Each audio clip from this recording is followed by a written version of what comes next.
be focusing on the end-to-end life cycle from the idea to delivery and everything in between. As usual, I just want to go through a few housekeeping things. So if we could all just remain on mute while the presenters are talking, and then if you guys do have any questions, feel free to type in the box or use the raise hand tool.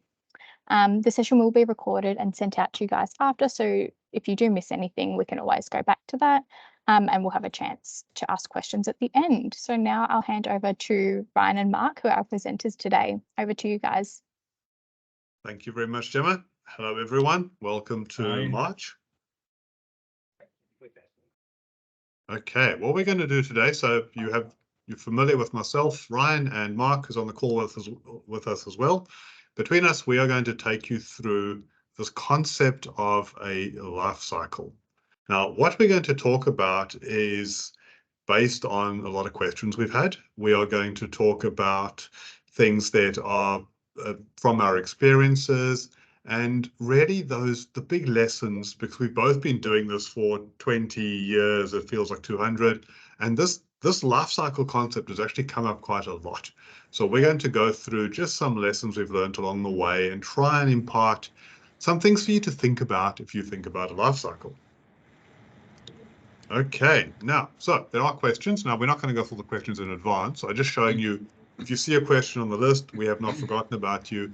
Those of you who do not see a question on the list, it's because I've actually grouped them up and I've paraphrased a few things. We are going to look at questions around what really does a life cycle mean. There are questions around what goes through a life cycle. What do I need 3 life cycles? Do I need 1? There's questions around how do I get all these different people working in the same place? 3 different teams work on a piece of work as it goes through. How do we accommodate that? What type of tools do we need, etc. Now, all these questions are at the end, and we are going to cover them. If we haven't covered them through the session, we will cover them off as we get to the very last slide. Not a lot of slides in this one today, more discussion. Okay, so as we usually do, we're going to open this up to you. Now, as before, this is a poll, obviously, so Gemma's going to get the poll up. We want to know, what are you doing at the moment? Do you actually have this concept of a life cycle at the moment?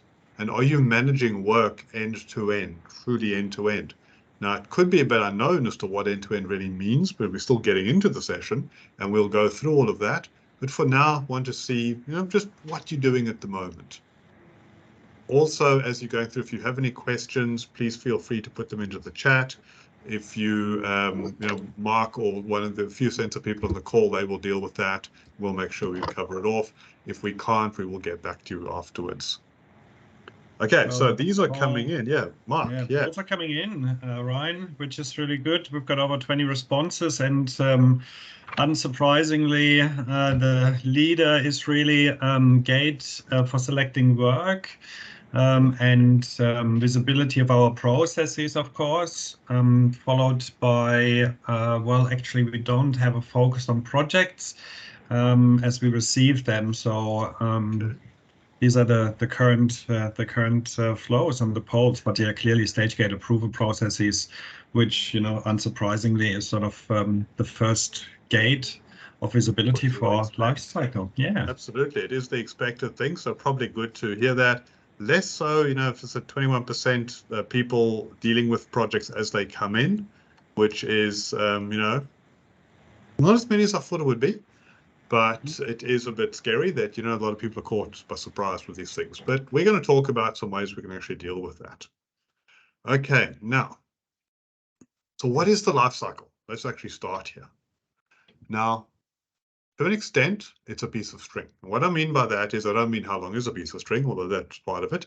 It's more a case of where does that piece of string start and where does it end, and it connects everything in the organization.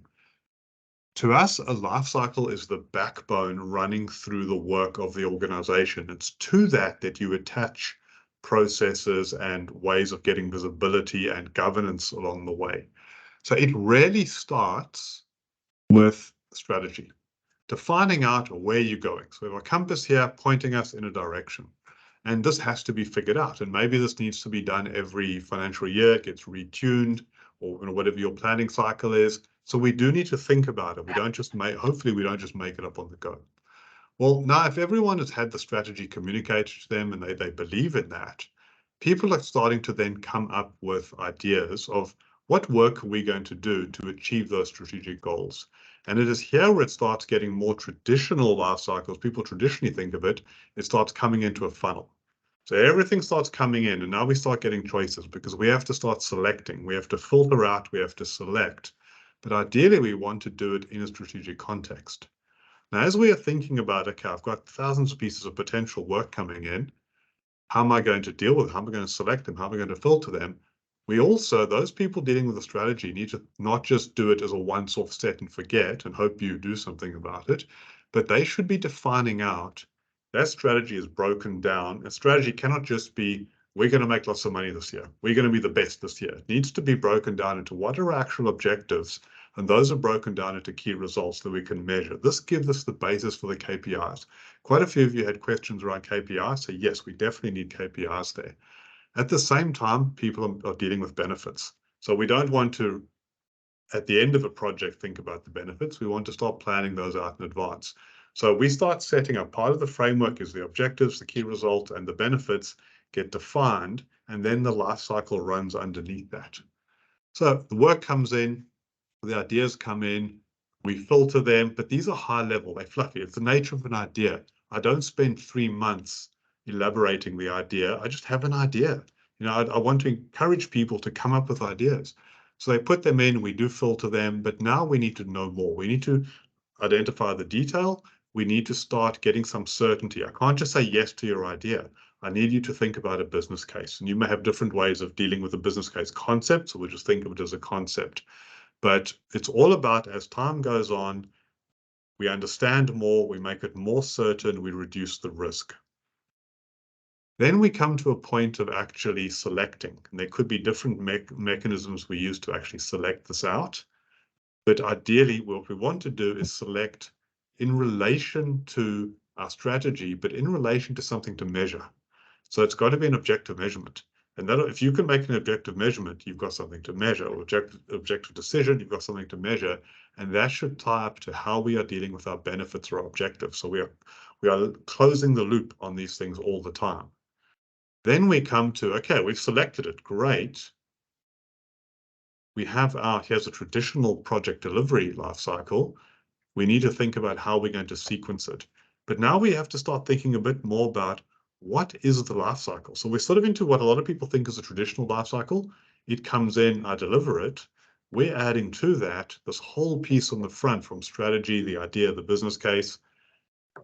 But what is it? Is your life cycle just the project life cycle, the delivery?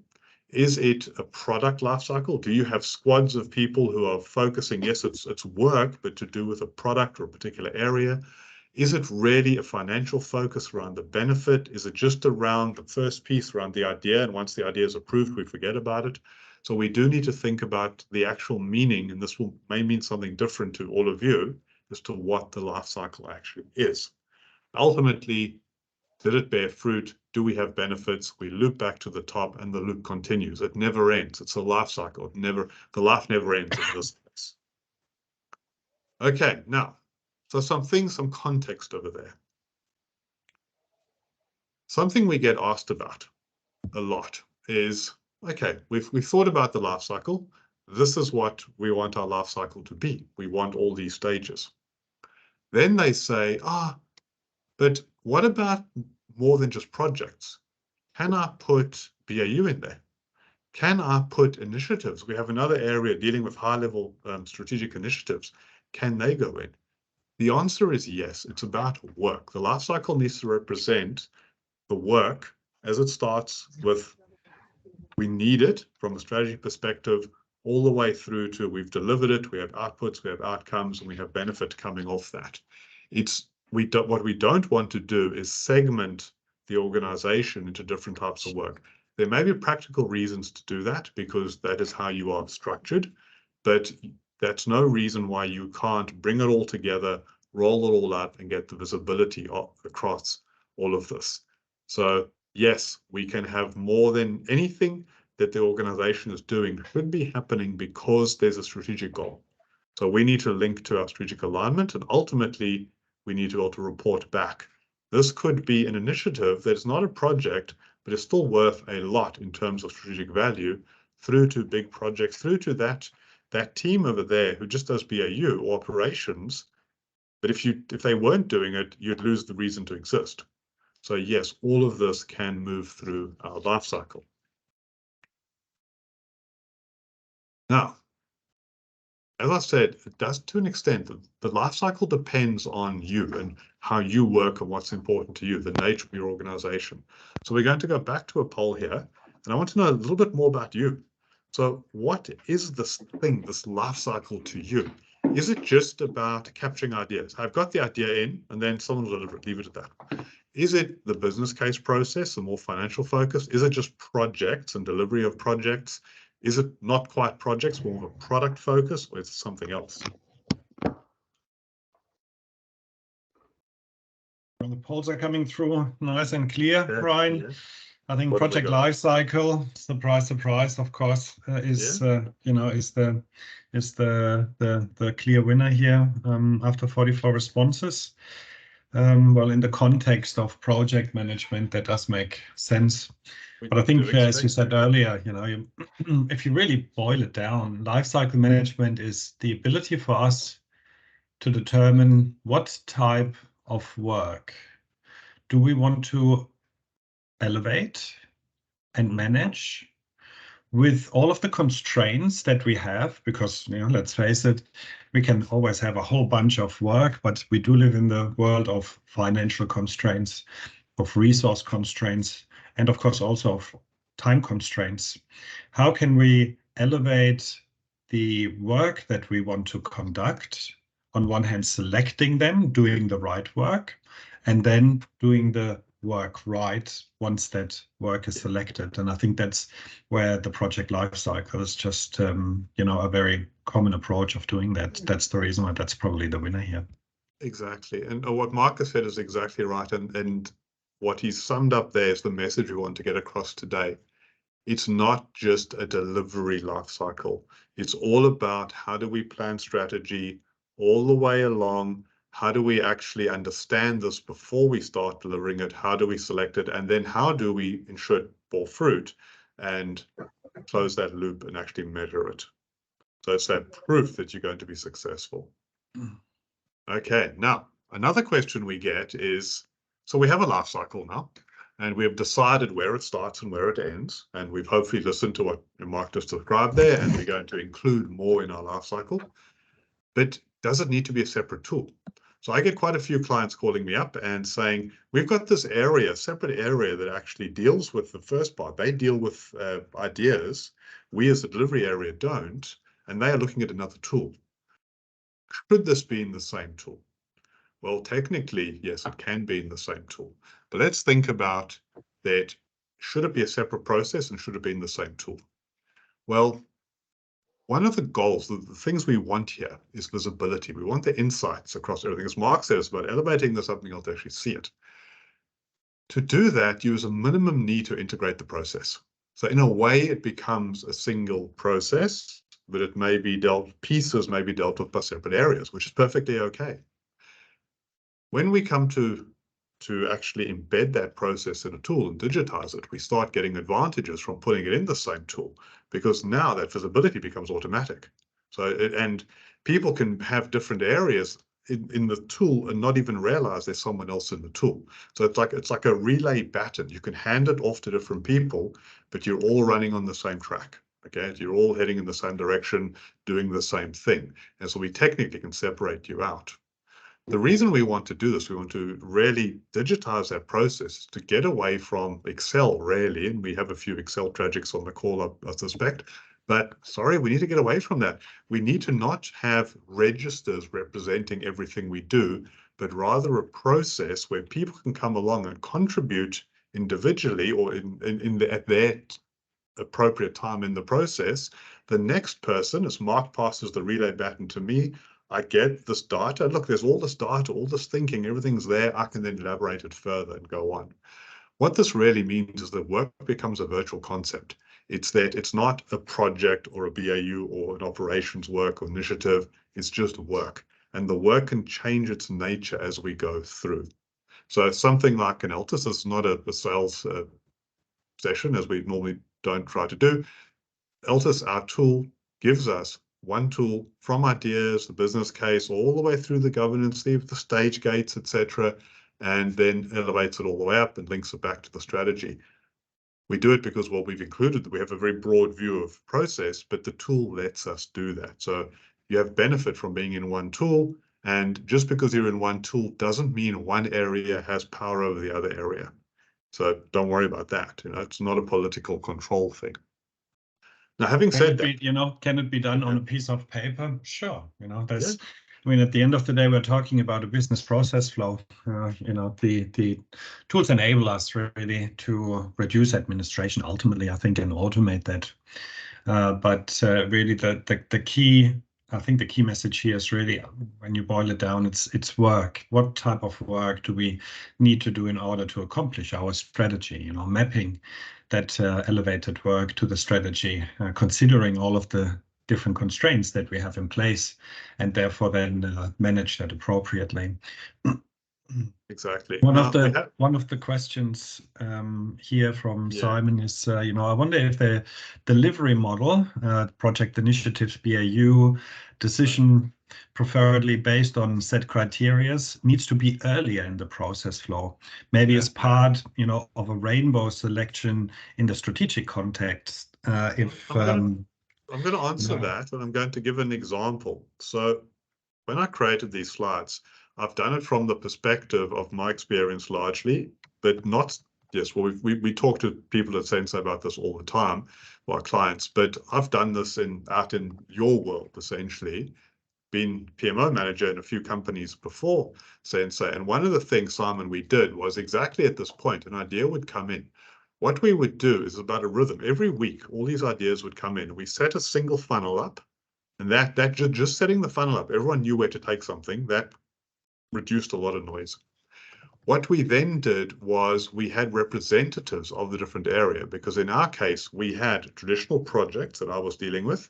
We had agile, they weren't called squads at the time, but they were effectively squads dealing with product work, they're building product. And so they were continuous. And we had an operations area doing operational BAU type work. We also had a support area in IT doing small little bits and pieces. The 4 leaders of those areas got together. We used some criteria, and I will show you when we get into the tool a bit about that. Use some criteria to decide, because from there onwards, this process did change. So Simon, yes, I've tried to keep it high level. You're correct. You can start making the decision, because depending on the delivery model you use, how you do some of this may change. However, what we don't want is 4 different processes here. We still want a way to define more certainty. We want the same way to select and link back to strategy, because the common denominator here is do whatever you want as long as it can contribute to strategy in some form. So yes, what you've said is correct, but we don't split at that point. Okay, now back over here. So can we have one tool? Yes, we can have one tool. There is a caveat to this. There's all asterisks. There's always an asterisk on everything. Ideation. So when these ideas come in, let's say we have one tool. We have one amazing tool called Altus that you get from Sensei. Now you can go in there and you can create an idea. There's no problem. Most of you on the call are clients, so you probably have that already. But we do have a case where we have people who are not Altus users within the organization. There are 5,000 people in the organization. They've never heard of projects or Altus, anything like that. What do? So they may need a separate portal to get ideas in. Does this mean we have a separate ideas tool now? We're back to that. Like, no, it does not. All it means is you leverage the technology you've got. In our case, it's Microsoft. So Microsoft has various tools that allow us to get ideas in, capture those ideas, they all into the same data source, into the same database. And from there, we can then get that visibility and manage them through. Okay, now the poll. Why do you want to do this in the first place? So I'm interested in just why you are even thinking about this. And I've just realized there aren't enough selections on there. There may be many different choices here. But I'm interested as to why we spoke about what you're doing. It's more why. So are you forced to do it because you won't get any money for the projects if you don't? Is it that you just want to reduce noise and chaos and confusion around, kind of like what Simon was asking about? Let's identify the work and see which area will do it and how they'll do it. Is it because there is a formal process? We're planning for the next financial year. Is it just because everyone's complaining all the time about resourcing? We don't have enough, so you're trying to stabilize the resourcing? Or is it a combination of these things or even something else? Yeah, the clear winner is unexpected or expectedly, it's a combination of all of those. Okay. Yeah, which makes sense. I mean, on one hand, you do want to make sure that you plan ahead, especially, utility heavy organizations that need to think in long horizons, 10 years up to 30 years, actually, right?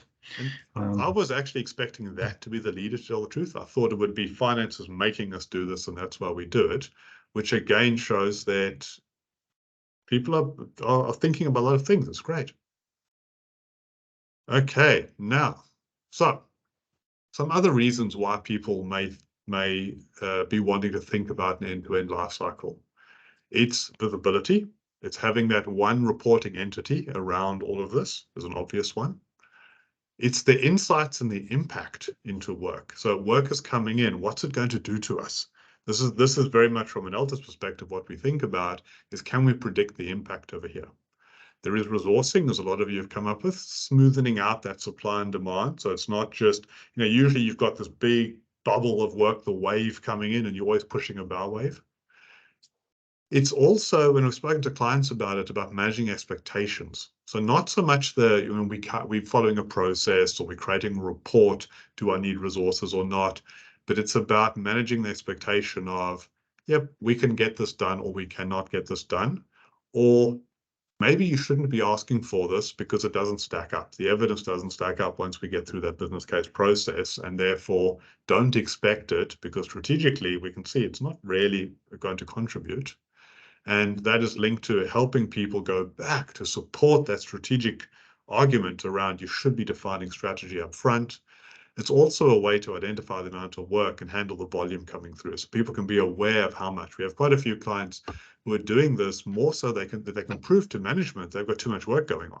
It's less that they'll do all the work, but they just need to prove that, hey, slow down, please choke the pipe off a bit so we don't get so much coming through. To me, it's about ensuring that you can successfully begin the right thing in the right way, and then complete it, and not have something else getting in your way or interrupting you as you're actually doing it. And to do that, it starts moving you from just tracking things to governing things to being able to predict what is actually coming up and the impact of that. Okay, now, we spoke about kind of, do we need more than one system? Just to bring this to really nail this point here. Can all the phases, one of the questions was, can all the phases be in the same system? Well, yes, in the same way as that we can have, ideas or delivery in one place. These are essentially different phases. They can be in the same system. Now, we get a lot of questions though around, okay, we believe that they can be in the same system, but we really want to keep them separate. So we know we're all working together in this organization, but we don't really like those guys upstream and they don't like us, etc. So how do we separate out? This is just a matter of technology. The technology allows us to quite easily have work flow through, and it's like a seed. You grow that seed as an idea. The seed is planted. Every area that gets it, every phase is watering that, fertilizing it, tending it, until this grows to be an output that's giving you value at the end. From a systems perspective, we are able to set it up so that you don't know the other person exists. But there is visibility of people downstream can see what's coming upstream. People downstream can see what you've created. What we don't need, what we want to get away from, is separate data stores. These guys have a spreadsheet, and they list the ideas. The next crowd have a spreadsheet and a bunch of PowerPoint where they flesh out a business case. The next crowd really take it further. They plan it. They write a 200-page Word document. Then it goes to a project manager, has to re-enter all that stuff all over again and plan their project out. And no one goes back and looks at all the assumptions, the constraints, everything from before. So yes, we can have it all in one place. We can separate you out. You're not tripping over each other, but you do have the visibility. We can build the approvals in along the way. Okay, and this can mean that your seed grows into a tree in one familiar system. Now, Mark, I see there's a question has come in there. Yeah, can we track progress of deliverables mandatory for each phase to control? Okay, yes, we can. Sure. And I think this as a general answer to all of this is don't think about it in the context of a software solution or as of a tool. I think that the world has really changed where we don't develop a process so that we accommodate a tool, but these days it really is the other way around.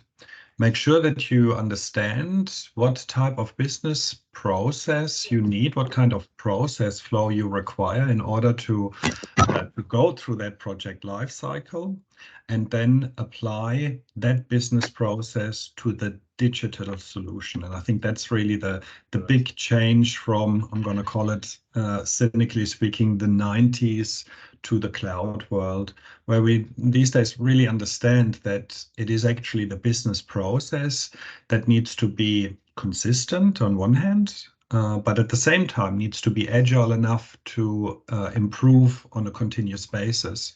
And tools these days in the cloud world really enable us to map those business process flows and optimize and adjust and maintain them in accordance to your business process flow. So if your mandatory requirement of a life cycle demands you to track your deliverables, then any tool that you may use needs to follow that and needs to obey that particular business rule. Exactly. Okay, now we're getting now to the point where we're going to talk about how you physically set all this up, and we're going to look at some examples. So I'm interested in the scars you've got. So who's actually tried this? Often we talk to clients, they will say, yeah, we're doing this life cycle, we need this life cycle, but 2 to 3 years ago, we had a go and people just lost interest, or people liked it, but they found ways to bypass it because that worked better for them. Or we want to do it now, but there are a few old timers here who tell us about how things used to be better in the old days when some other person had a life cycle, a stage gate process, and we've all forgotten about it. Or you have something successful going on at the moment. So I'm kind of interested to see where you all are at the moment. Yeah. I mean, based on the first responses, we do have a successful one now, which is great. Well, that's good. But yeah, followed by, we tried, but people bypassed it, or tried, but people lost interest. And I think this really nails down a fundamental issue with processes in general, right?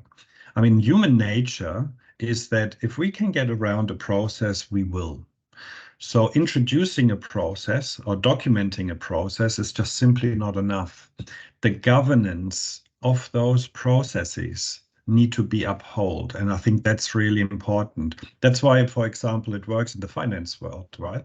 In the financial world, we know that, in order for me to purchase something, you need to have a purchase request or you need to have a purchase order. Otherwise, you can't purchase it. Now, of course, for the end user who wants to buy something, that is an administrative overhead that they may not understand. But from a financial perspective, it makes a lot of sense so that we can actually control what is purchased or not. So I think any kind of process that we implement, whether that's a life cycle process, or whether that's a stage gate process, or whether that's a product development life cycle process, always needs to be governed. Without governance, well, as I always used to say, we all know the rules when we drive a car. We still need the police, though, to make sure that we don't speed or that we don't go over the red traffic lights, because we would if we would know that we get away with it. And I think that life cycle process, even though it's great to see that we have over 40% that say, hey, we actually have a successful one, I would almost challenge that point. Yeah, it's less than half, but I would ask the people who said, hey, actually, we have a successful one now. How did you ensure that you made this successful? I'd love to hear that feedback. Because in my view, it is actually the governance above that that dictates that. So let's talk a bit about that then, and around how we actually start setting this up.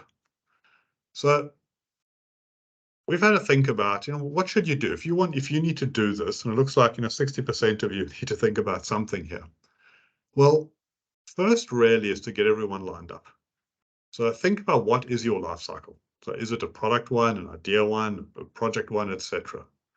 There's then also recognize that you have different areas and potentially different departments and factions really, and make peace with them. Agree on the goals, that you're all working together here. Also think about existing processes. There may be budget processes, and Mark's mentioned the finance side, etc., that are very locked down and mature, and you may need to align to some of these. From that, you start mapping it out. And what you're starting to do here is map it, but also, as Marcus said, you're defining that governance over the top, because that is what keeps it alive. So agree on what types of work are going to come through. Is it projects? Is it initiatives? Is it BAU? Is it hopefully everything? Agree on that. Now we start the governance. It's the rhythm. Who is managing this? Who's reviewing it? Who's approving? How often are you doing it? Not, oh, when I get an email, but every previous company where I set this up, it was every Wednesday morning. It was 10 a.m. on a Wednesday morning. We got it down to 10 minutes a week. It was quick after a while. We really knew what we were doing, but have that rhythm. And then really, as you're thinking about this, decide what you want from it. It's not necessarily just control. It's, yes, there's control for governance. It's about making sure what you start is finished and you link it back to strategy. Now, as you do this, you're going to need to think about definitions, and you're thinking all the way through. What is an idea? What is a business case? What system are we doing it in? That becomes less important, as we've said, because you can integrate.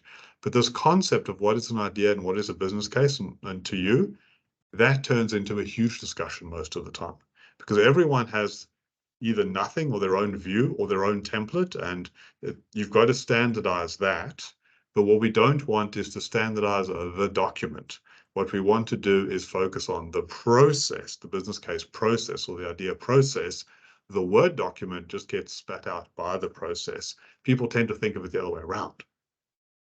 Then you need to start thinking about, okay, we are thinking about a process now. We are not just hiding it all in a Word document or in Excel or something. What data are we going to collect along the way? Because that determines how we define this process, and then how are we going to report on it and get that visibility. Because we're collecting data, we're back to the governance. We can actually govern this now. Then we digitize it. So the whole point is reduce the effort. Find the spreadsheet, find the Word document, get rid of it, and build it into the process. Make the system do this for you. And then the last thing is start pretty small. You don't have to. We've had a few. I'll never forget this one. I got called into a client who was in Sydney. We flew all the way down there. It was about the 25th of June. And they were saying, look, can you get all this in place? Because we need something. 1st of July, we start planning for the financial year. They're doing all this. I've got to present, it's like a Wednesday. We've got to present to the board on Friday how we're going to do this. I'm like, dude, in 3 days, you're trying to sort out this entire process for this entire organization. Not going to happen. Start small, don't rush, work into it. Okay, now let's actually start wrapping this up. We're going to look at some small examples just to show you a few things over there. Not going to take you through an Altus demo. We can do that offline if you like. And we're then going to just talk about a few lessons and things like that. Okay, so let's start with the concept of ideas. If you remember, I said there was an asterisk on ideas, that a caveat of, do I need another system for ideas if I have thousands of people potentially needing to access the system? You actually don't need another system. You need to leverage a window into your existing system that Microsoft gives to you already. And this is a little simple example we've set up to show you here. We have a few clients who've done this quite well. The idea is that I can come in as it could be an external person, but as not the PMO, not the project manager. And I could say, look, well, what ideas have we got? So we've got a whole lot of ideas in here. Now, these ideas, interestingly, are exactly the same ideas that are in Altus. It's essentially a portal on that. I could look at this, I could go and I could create an idea, I could search for an idea, I could go and, if I'm logged on and I'm the right person who maybe owns that idea, I could view it or edit it. I could look at reporting around this to see what's going on. There's a client of ours who does, it's like heavy transport. And what they've done is they've set this up as that one-stop shop. If I put an idea in, I can not only put it in, but I can also see a status on it. I can see feedback. Now, questions and answers go back and forwards as the team who elaborates these out further communicates with me through it. So ideas can come in and be managed, not offline, it looks like a separate system, but it's not actually a separate system. It's a portal for more people. Now that idea is in. So once this idea comes in, what we are all used to is, if you're using Altus, which I hope you're all doing or about to do, of course, we are used to the funnel. I see it's Power BI that we use. I'll just sign in again. We are used to the funnel coming in, and there's the rainbow funnel. That's where I got it from. There's the list. These are exactly the same ideas as we were seeing in their portal. People can put them in.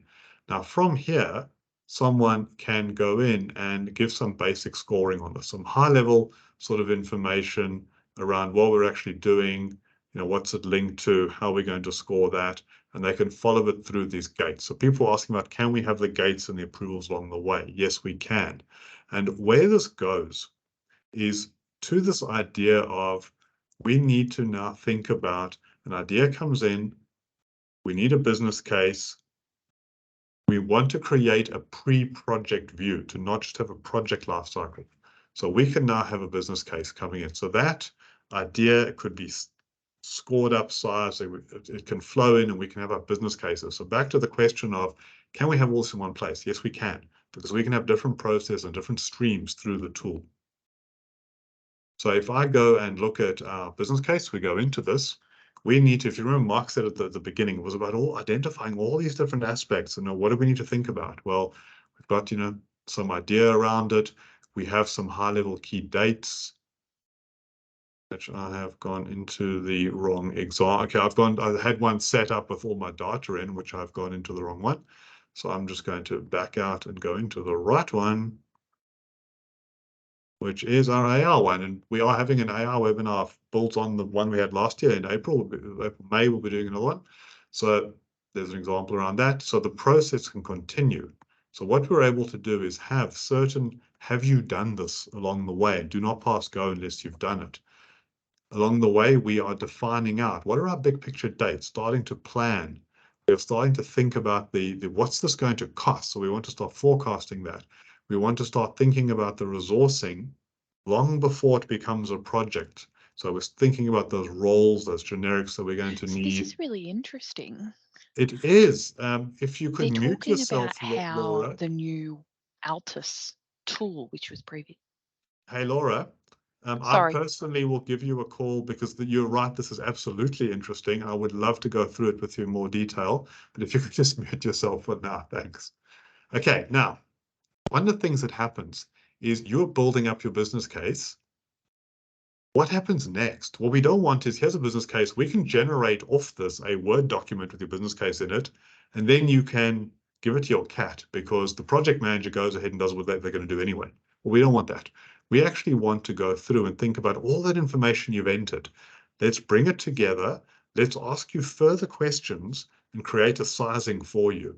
So what's going to happen now is, by you defining how this piece of work contributes and the sizing of it and everything we know about it, we're taking everything into account. And it's from here that we now can use this information. We can make sure you've done certain things and we start branching off workflows. So it's at this point like, okay, let's actually get a stage gate approval. First stage gate, we want that approval. It goes away. Someone else looks at it. They provide more information.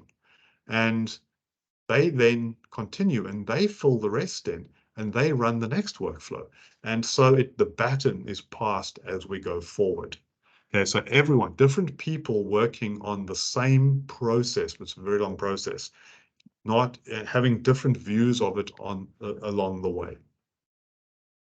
Okay, now, as we start coming to the end here, so let's say we like all this, we set it all up. A few things before we open to general questions around what you should not do. Well, don't separate ideas and business cases and delivery into different systems. It actually breaks your visibility. It leads to double entry, and it leads to us getting called in a couple of years' time when people are trying to bring it all back together. So as Mark said, forget the system, focus on the process. The system will then support it. Modern systems can all have one single system supporting the end-to-end process. Next thing is, think of this from or just because you think of it as an idea and somebody else thinks of the next piece, which is a business case, and somebody else thinks of the next piece, which is a project, these are not single records. They may be your view of a single piece of work.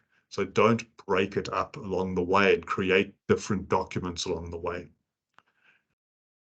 The next thing is, if you think, okay, we've listened, we're going to get you all into the same system. You don't have to shove everyone into the project system. As I've tried to show, you can, within the Altus system, the work system, have people dealing with only ideas in there. We have some organizations who, there's a whole team dealing with ideas. They think it's their system. They have no idea projects going on. The project people have this idea, it turns up, it's approved, and they don't care about where it came from. So you don't have to say, okay, I'm going to create, you're all going to be doing projects, but I'll pretend your one's an idea and your one's a business case. We actually can structure this that it's separate for everyone, but it's together for everyone. The second thing is there are going to be handoff points. Don't ignore those. Create the gates. Create the ability to have the approvals and flow the data over.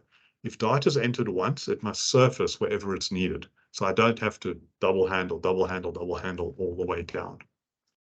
Now, these are just some of the obvious don'ts as in here. Okay, hopefully the rest is all about the do's. So what we're going to do is we're going to come back to the question. So I've made sure we have left us 20 minutes, so a good amount of time, and we're going to cover off questions. So before I go through this list, and between Mark and I, we're going to answer them, does anyone want to unmute themselves or ask something in the chat? So feel free to unmute yourself now. You can ask us anything you like about this or something relatively related to it. Okay, go for it. Otherwise, we will start going through these. This is your chance now. Just on the prioritization of the projects, when you select projects from the pipelines, so when you have different criteria, for example, if a portfolio depends on the risk categories and different like value defensive or value defensive survival or value accretive, so those kind of categories with annualized benefits or the likelihood and consequence before and after projects. So those kind of categories can be customized in this tool? Absolutely. So the way this works, and I apologize for not having this up in advance, but this is the one window that I forgot to open. The way it works is when you are right in the beginning, you are thinking about your idea or your proposal or your business case, you start to score and you start to understand. So if I look at this, what we do is we start thinking about, you remember all those sizing questions? We remember I said you enter data once, it could be surfaced in different places. So same stuff, different screen here. So here they're thinking about we either calculate it or they can enter it, investment impact, organizational impact, risk impact, etc. Because we have on the business case, we have place people to enter risks. This can actually be calculated from there as well. And where this then goes is, I'm just going to sign in over here. This then is all brought together and we're able to see a view of that scoring. So, I'm sorry, I'm in the wrong spot. And what we can do here is then understand that the priority in different ways.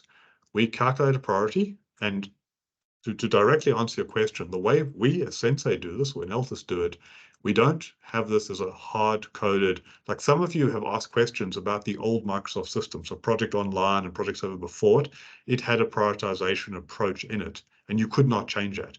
Difficult to use, could not be changed anywhere whatsoever, okay? What we have done is we've created a way that, yes, we calculate a priority for you.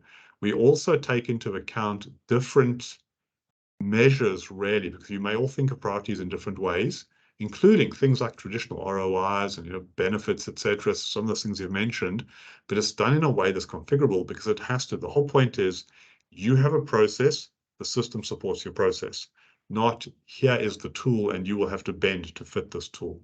So yes, there is a way to do that, and yes, it is being built to be a configurable way to support your process.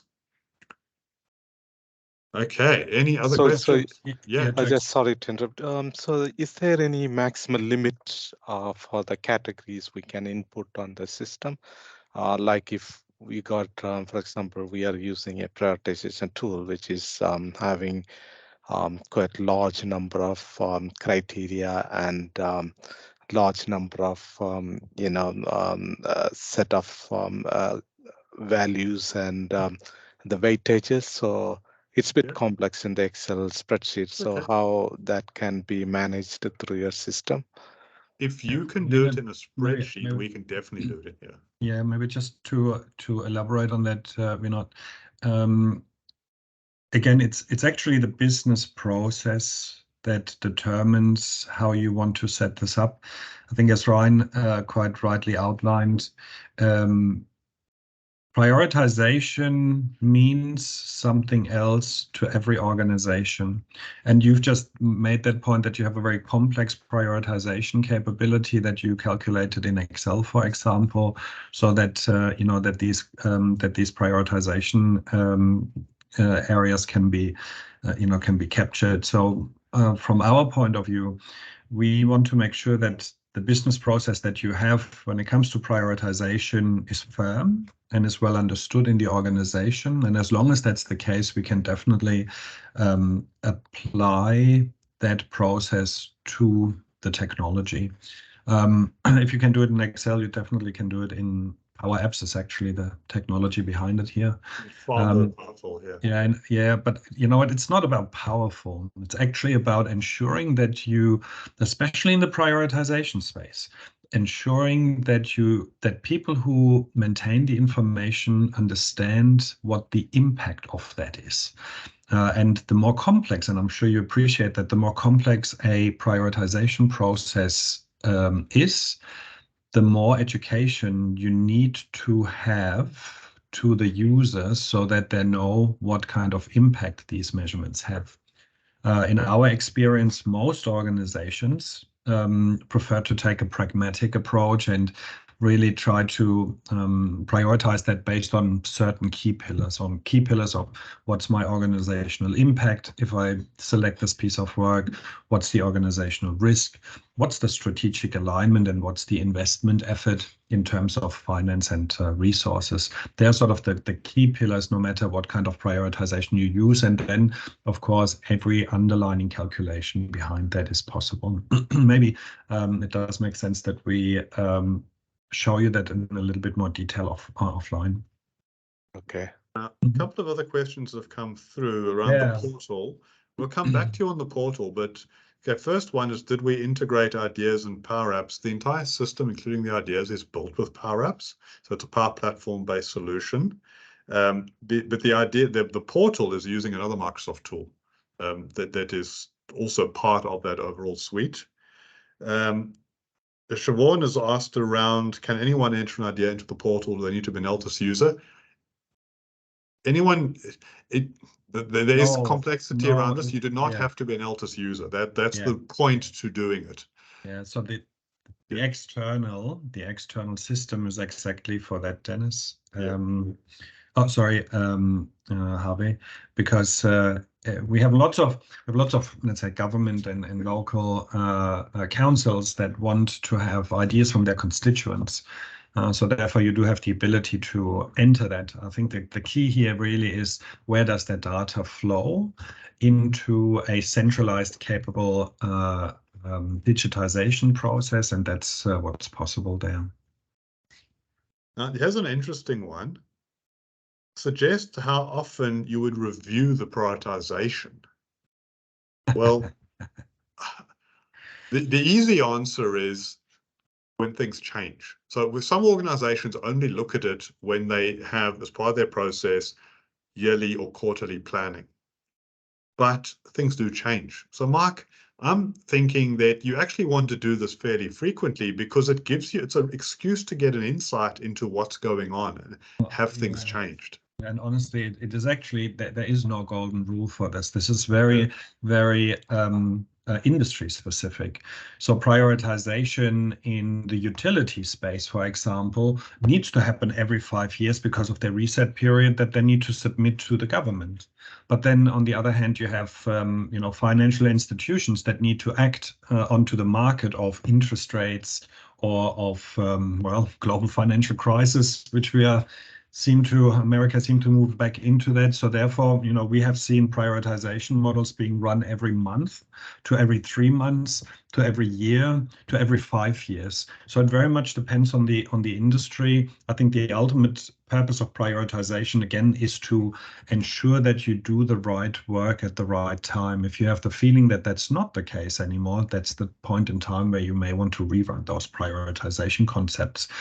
However, you will also see that work continuously comes in. So there's even a lot of organizations do that on an annual basis. You will find that ideas continuously come in, business cases continuously come in. So there are also organizations that have that as a rolling part of their day-to-day work of prioritizing business cases, for example, to ensure that these projects can be run. And here's another one. Here, this is a classic question. Can we bypass system decisions with managers' discretion? Kumar, sure. If your business process demands that, again, then it's not about what the system can or can't do. It's about what is your process allow you to do. If you have a fast track or bypass, I think you called it, a bypass decision in your process, well, then the system just needs to know about that. So that's really how I would like to answer all of those kinds of questions. Can the system do this? Can the system do that? The system follows your business process, and I think that's very, very important to understand. Exactly. There are some other questions here, Ryan. Just quickly. Actually, I'll start at the top because Ben's merchant has waited patiently. He said, please quick run through an example where you track the progress of deliverables. Happy to wait if this comes at a later stage, or send a link. So again, just to outline that a deliverable can be managed, of course, within an online form. Maybe just open up a project so that you can see that, and you can then track that accordingly. I think what often is required is actually, if you have a schedule and the schedule work towards the deliverables, you want to be able to map that deliverable to those tasks to that deliverable, so that ultimately, once all of these tasks are completed, that deliverable is completed as well, and that's definitely possible in the system as well. Yeah. So what Mark is. We use deliverables in quite a fundamental way. That, as Marcus said, we can have deliverables, and I've flashed up a report to govern them across all the projects. As he said, we also then can link these to, for example, milestones. We have people linking deliverables to key dates. We have dependencies in the system, and we have people building dependencies off deliverables as well. So again, the beauty about that is it's an online form. As you can see, it's actually quite simple right now, and because of the digitization of the Power Platform, of the Microsoft Power Platform, you can very easily extend that. So in this instance, we have status and we have progress updates that enable you then to track those deliverables. I'm happy to show you a little bit more offline if you're interested in it. Maybe we'll set up an extra session here. How do you manage? Yeah, go for it. how do you manage the prioritization of the pipeline of work? Yeah, we covered that. Just so that we are clear, I know we've got only 5 minutes left. Most organizations don't prioritize in-flight projects. They're already approved. Most organizations actually prioritize pipeline work or business cases or proposals, however you want to call that, because remember, from an ideation, we want to funnel that down. We need a little bit more information, so we firm that up in the business case. And once we have that information in the business case or in the proposal, that's when we prioritize that to approve that or not. I'm not saying that there is no organization who also prioritize in-flight projects, but that's most of the times not the case. It's actually the business case that is ultimately, or the project proposal that is ultimately prioritized. By strategic. So we've kind of covered the ones there, but there's last question there from Catherine. Is OKR and prioritization available now, Ryan? Craig, yeah, look, give us a call. We'll talk to you, yeah, absolutely. And then Harvey, can anyone enter an idea? Yeah, we covered that. So okay, we talked about the prioritization and how often it happens. Bypass, we talked about that too. Do you find that ideas need to be merged into a single piece of work or project? That's an outstandingly good question, Catherine.